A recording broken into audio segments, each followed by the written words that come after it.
So the Buffalo Bills had their best chance to win a Super Bowl since the time where they made 4 straight Super Bowls and lost all of them, and they fell flat on their faces, and Sean McDermott has paid the price for it. So Joe Brady, the offensive coordinator, now becomes the head coach. My immediate reaction to this is you've got the quarterback. Your defense, you know what? Maybe your defense hasn't been excellent. Maybe you've been disappointed in key moments, but your defense has been pretty good. Your offense has been pretty good. You're drafting, some of your player acquisition, that's been bad. You haven't shown up in the key moments. Any solution to this sounds like maybe we need to go outside the building, but they fire the head coach and they promote the offensive coordinator, which I'm confused by it. I just don't get that. I think it was a great decision. I think it was the greatest decision of all time, and that's the minority thought process here. Josh Allen played a role in this hiring. All right. So the biggest issue with the Buffalo Bills this year was not Sean McDermott. It was the lack of talent on the football team. You're putting too much on Josh Allen. Obviously, Josh Allen feels that. You go to the AFC Championship game. Josh Allen's trying to make too many plays. He doesn't, and they lose. It's not on Sean McDermott. I don't think Sean McDermott was the guy to get them over the hump because they've had talented football teams and they haven't gotten over the hump. So I do think it was the right move to get rid of Sean McDermott in the end of the day. I think the best move for your organization is not letting brilliant offensive minds leave the building. Joe Brady, I would call, is one of those brilliant offensive minds, just like Liam Cohen with the Tampa Bay Buccaneers. Leaving, they let him go, goes to Jacksonville. Jacksonville looks really good this year. Obviously, they need to win a championship for him to be that guy, but that hurt the Buccaneers. So you can't let Joe Brady leave. Josh Allen loves working with Joe Brady. Defensively, you got to clean some things up there. Obviously, offensively, you got to add some talent. But I don't think it's a bad decision because overall it seemed like the organization, everyone liked each other, everyone got along. So you're keeping a big chunk of that coaching staff there, and you're just moving the offensive coordinator, who is going to be a head coach somewhere. If you don't hire him as your head coach, he is going to leave. So I do think it was the right move. Now you keep those two together, and offensive coordinator, quarterback is the most important combination you're going to have. That stays the same. Now, maybe I didn't do a great job of presenting my opinion because I don't think it's a bad move at all. I don't. And I agree with you. You have a great offensive mind. You don't want him to leave the building.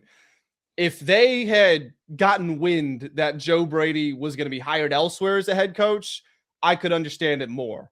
My whole thing is Joe Brady's not fixing.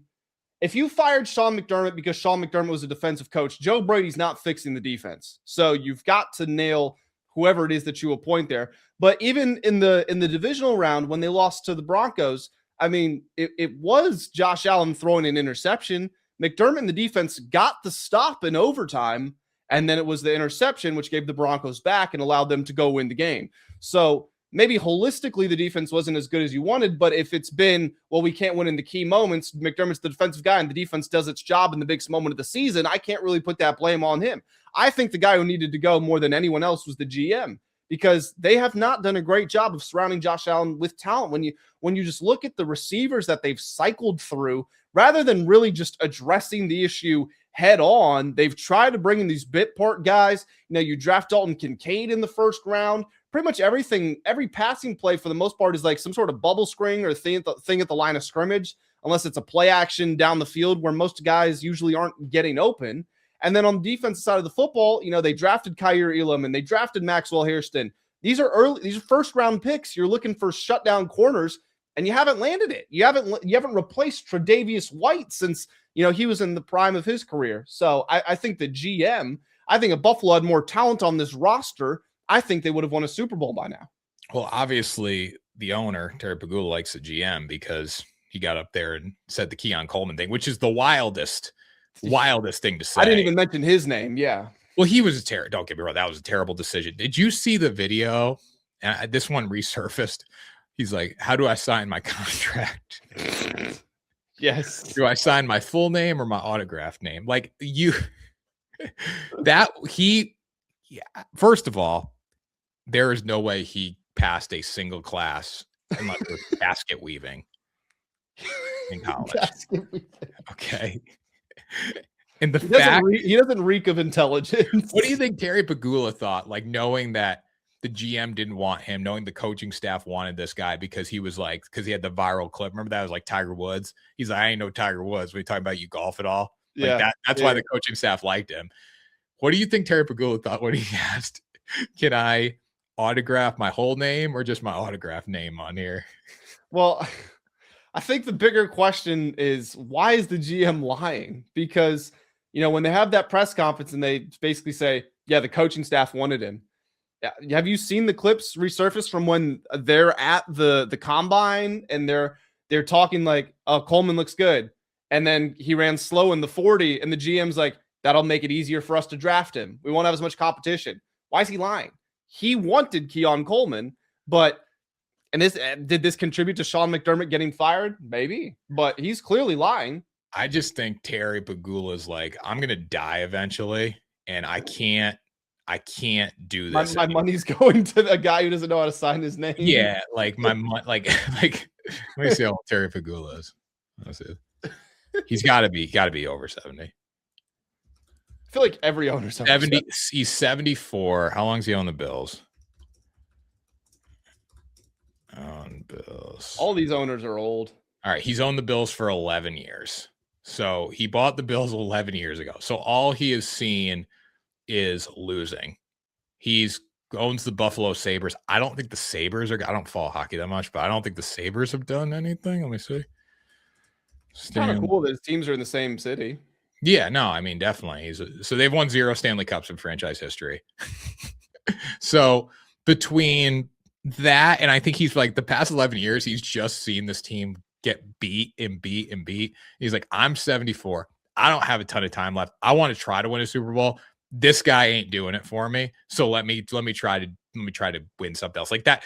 All you got on the mic that day in that press conference was just an angry old man, like just pissed off. Like, I'm done with this. We're moving on. You know what's funny too? That probably does play into their thought process a lot. Like if a guy's 80 and he's got some health issues, if it's in the best interest of his franchise, like 5-7 years down the road to do one thing, or he can take the swing in the next year or two, he'll probably take the swing because he bought the team to see them win.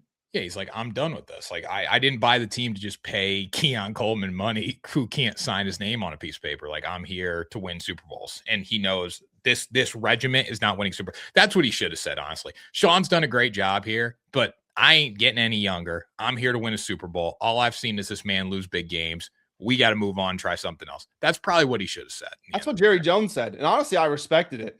Jerry still wants to win 3 Super Bowls and be the all-time winningest owner before he goes. He's like, I don't have much time. I got to win. We got to win. We got to go. So, and the difference is he's too involved, but he has said that. He says all the time, I don't know how much longer I'm going to be here, so I want to make the moves. And he did it. He traded Micah. I still don't think it was the right thing to do, but that's besides the point. He traded Micah. He got the new coach. They trade for Quinn and Williams. They're making moves. Yeah, no, you got to respect it. Like Terry Pagula, if he would have got up there and said, like, I'm 74, I don't have much time left, and I'm here to win a Super Bowl, that. What are you going to say? Sean McDermott just loses big games for me. I don't care what the talent is around him. He's been in opportunities to win big games. He hasn't gotten it done. In games where we've been favored to get it done, I'm not dealing with it anymore. We're moving on. That's probably what he should have said. And that was great. I respect the move that much more now. Thinking as we've talked it out here, because he hasn't won big games. He wants to win. You don't buy a team to lose games. You buy a team. These guys, I know they're worth billions and billions of dollars, these owners. You're shelling out millions and millions in paychecks. Like that can't be fun if you're not winning. No. And especially, Buffalo, they got their new stadium when? This year, coming up. This year? Okay, yeah. So, that costs money. And yes, he's getting investment for it, but he's paying part of that. Yeah. You pump a lot of money out of pocket to buy the team and then put money into the team and do all that. And you're paying a guy just to lose big games. That's not what we're here for. So Joe Brady has to make the playoffs this year. He has to make a run in the playoffs. I think, again, he's not going to get fired if he doesn't, but considering you're keeping continuity and you have Josh Allen as your quarterback, you got to kind of win the AFC East this year and bounce back.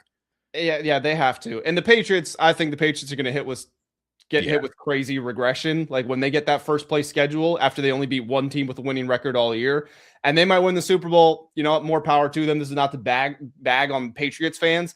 It's just to say, like, the Bills do need to win, and they probably can win because things aren't really changing for them. The roster's not going to change a ton. They've got the quarterback. It's the same offensive play caller. Brady just needs to do a good job hiring his defensive coordinator.